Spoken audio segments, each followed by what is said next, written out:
el gran honor de presentarles al doctor Juan Pablo Ledesma, médico, internista y geriatra. Ya tiene su currículum, ya se lo saben, y aquí está, con la plática que vamos a tener el día de hoy, guía para hijos que cuidan a sus padres. Por favor. Muchas gracias. Sé que es difícil estar el día de hoy a estas horas. Bienvenidos. Les voy a pedir si nos puedes apagar las luces, por favor. ¿Quién de aquí es cuidador?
Muchas de las cosas que vamos viviendo es importante observarlas y no juzgar.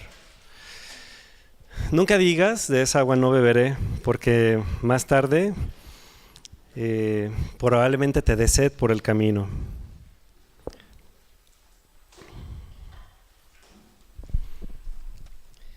Bien, nuevamente, ¿quién de ustedes es cuidador? ¿Y qué es un cuidador? Todos ustedes son cuidadores, todos nosotros somos cuidadores o podemos llegar a serlo.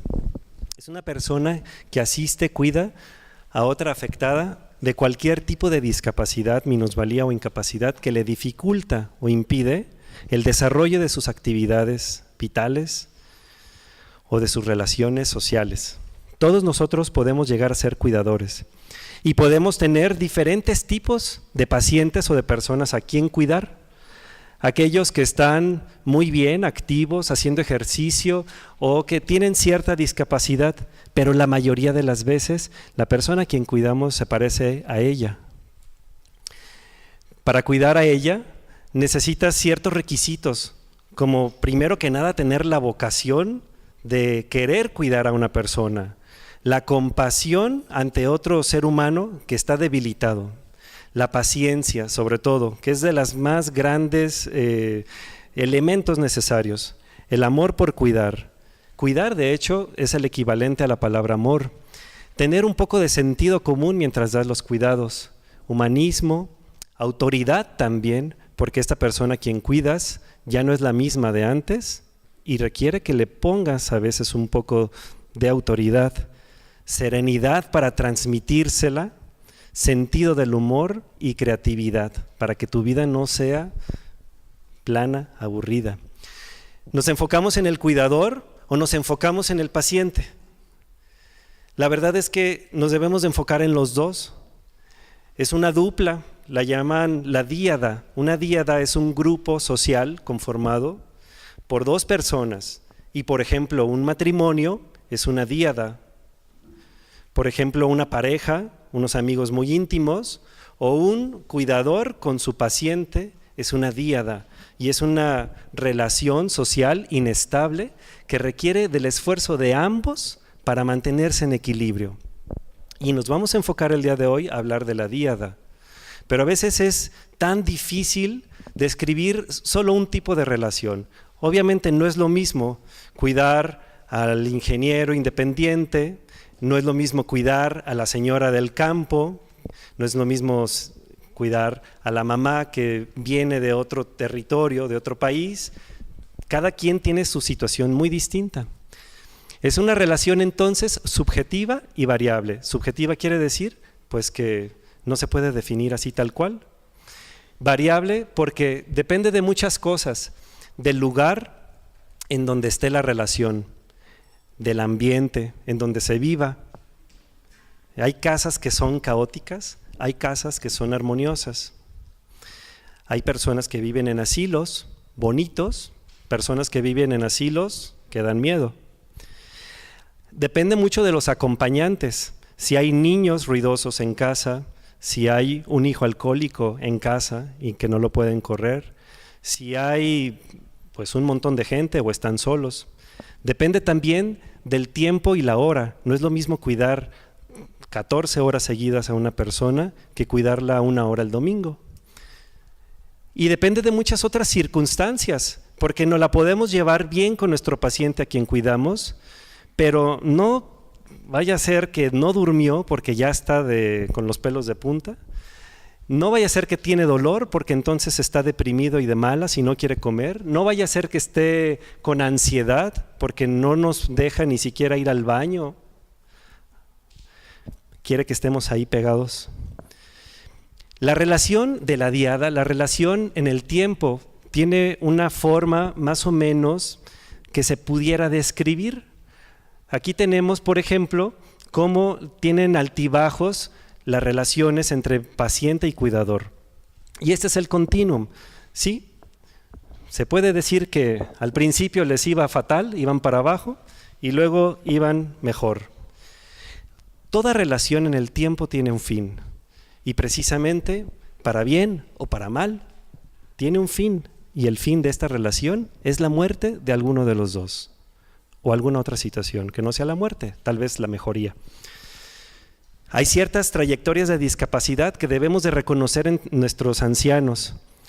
No es lo mismo una persona, por ejemplo, que estaba bien, que estaba al 100% de sus capacidades y de repente le dio un infarto y en menos de una semana ya estaba muerto. O como le pasó a mi abuelo, que estaba desayunando, tuvo un infarto y murió. O no es lo mismo de una persona con insuficiencia respiratoria, con insuficiencia hepática, con insuficiencia cardíaca. Personas que van deteriorándose poco a poco, que tienen una recaída, una caída, luego una recaída y se mejoran un poco, pero vuelven a caer, pero siempre para abajo, siempre para abajo. No es lo mismo una enfermedad terminal como el cáncer. Unos cánceres que son muy agresivos y muy rápidos, otros cánceres que son lentos. O por ejemplo, una persona frágil con demencia tipo Alzheimer, en donde poco a poco va mermándose sus capacidades. Las trayectorias más comunes que yo suelo describir es la tranquila, o sea, ¿cuál es la relación que tú tienes con tu familiar? ¿Una relación tranquila, suavecita, armoniosa? ¿O una relación tormentosa, la cual puede ser al principio, al final, en paroxismos o todo el tiempo? ¿Quién de ustedes es cuidador? Nadie debería de criticar ni de hablar de los cuidadores si no se es un cuidador. Entonces, en este momento me bajo yo. Nuestra vida corre pues así, como vas a la Plaza Tapatía y te encuentras esta foto, este escenario. Pero ahí caminando encuentras una relación cuidador-paciente y estas personas viven en un mundo paralelo. Hay ciertas relaciones, por ejemplo, o interacciones. Cada una de estas líneas amarillas es una interacción entre el paciente y el cuidador. Pero también hay forma de interactuar. Ellos están día a día interactuando. Pero también el médico puede hacer una visita para conocer al paciente, al cuidador, a la familia y dar la consulta de primera vez. Después se reúnen el médico y la familia y le dan los informes. Y tal vez le vuelvan a llamar al médico y vuelva a ver al paciente, al cuidador. Pero la gran mayoría de las veces, quien tiene el día a día es precisamente el paciente con el cuidador. Y por eso es tan importante reconocer esto, que viven en mundos paralelos, para lograr tener empatía. Un día común, ¿cómo es? Bien, el cuidador despierta, asea y viste, alimenta, entretiene, escucha, resuelve problemas, ve pasar la vida, duerme, todo esto a la persona a quien cuida. Empatía, por ejemplo, yo les pido, tengan empatía con las personas, con los cuidadores. Empatía es que, por ejemplo, tú estás bien, ves una persona bostezar y se te pega y sientes el sueño que tú no tenías. Lo han sentido ustedes, ¿verdad? Van manejando, ven al lado de bostezar y se les pega el sueño. Eso es empatía, y esa es una de las formas más bonitas y más sublimes en las cuales nos comunicamos los humanos. Las personas, cuando tenemos empatía, no necesitamos ni siquiera decir palabras para sentir lo del otro, ¿sí? ¿Ya sintieron esto? Ahora sientan esto. Se siente, ¿verdad? Los tipos de cuidadores pueden ser informales, formales. Los informales son sin pago, guiados por el afecto. Por lo general tienen jornadas largas de 24 horas por 7 días. Los cuidadores formales son los más raros. ¿Quién de aquí tiene un cuidador formal en casa? ¿Una persona, una gericultista o una cuidadora? ¿Alguien que le pagan? Levante la mano. En casa. Bueno, aquí son más, pero en general, en la población son pocos. Lo sabemos profesionales, gente que estudia, que se prepara, y lo sabemos empíricos. O sea, gente que, como Dios me da a entender, pero yo lo cuido. Lo sabemos primarios, los que estamos ahí a pie de cañón día y noche, y lo sabemos secundarios, aquellos que vamos una vez cada tanto. Lo sabemos colapsados y lo sabemos estables. ¿Ustedes se imaginan cómo es un cuidador colapsado? ¿Han conocido a alguien que esté colapsado? Ajá, ¿conoces a alguien que ha estado deprimido? Mira, te voy a poner la foto de un cuidador colapsado. Eso es un cuidador colapsado. Y es que la verdad, las personas pueden ser un pan de Dios ante los ojos de muchas personas. Esta es la ancianita a la que yo cuido de día. Esta es la ancianita que cuido de noche. ¿Sí o no les pasa a ustedes así? Sale la luna y se convierten, ¿no?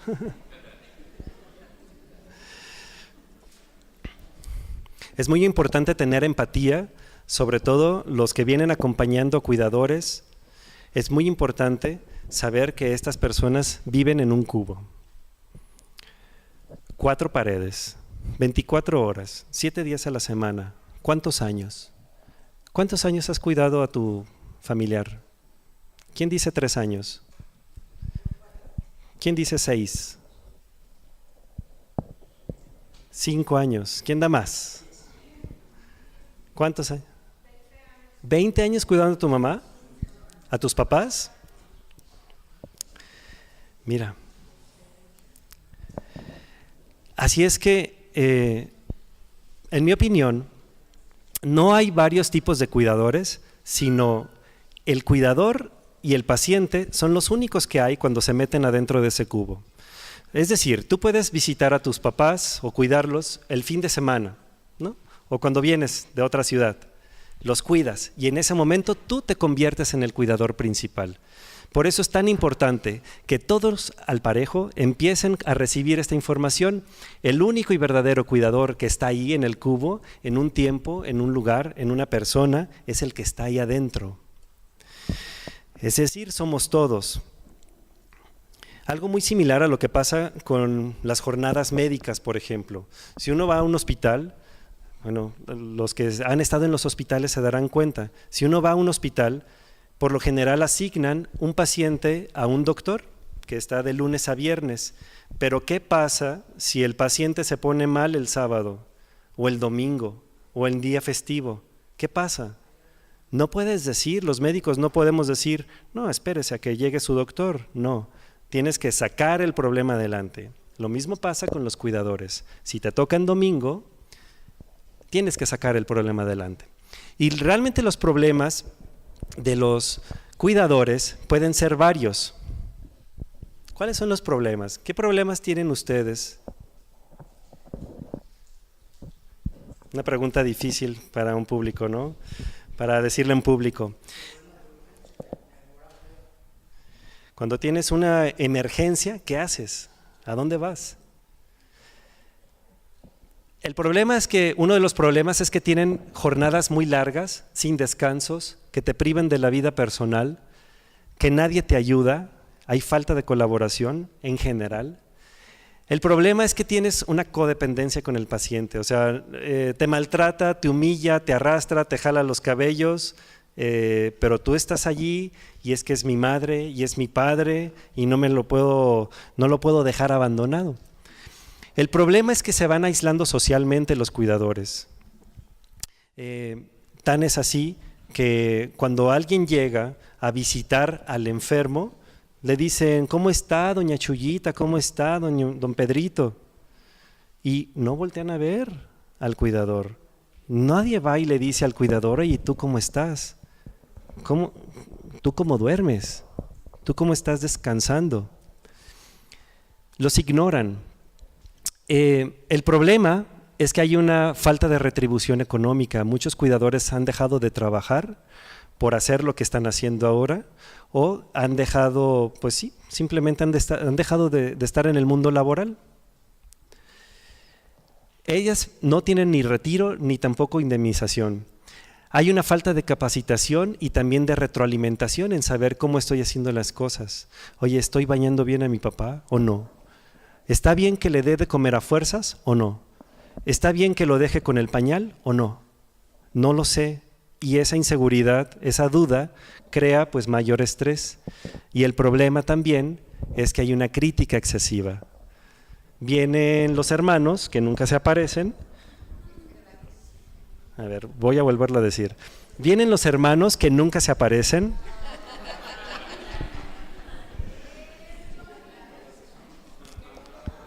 ¿Verdad? Ya empecé a tocar fibras sensibles, ¿verdad? Vienen los hermanos y en lugar de acercarse a apapachar a su padre o a su madre, oye, en el refri no hay comida. ¿Ya viste qué sucio está aquí? Mi papá no tiene la ropa planchada y cosas por el estilo, ¿no?